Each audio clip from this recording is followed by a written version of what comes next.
How to add banners in Google Form.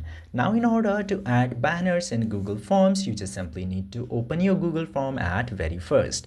Then after that, you will get to see this option of theme at the very top. Just simply tap to theme option and then you will get this section of header. Now from the header, just simply tap to choose image, and in this section you will get three options. First is themes, which is a lot of good banners provided by Google Forms itself, or you can upload from your gallery, or you can use the Google Photos option.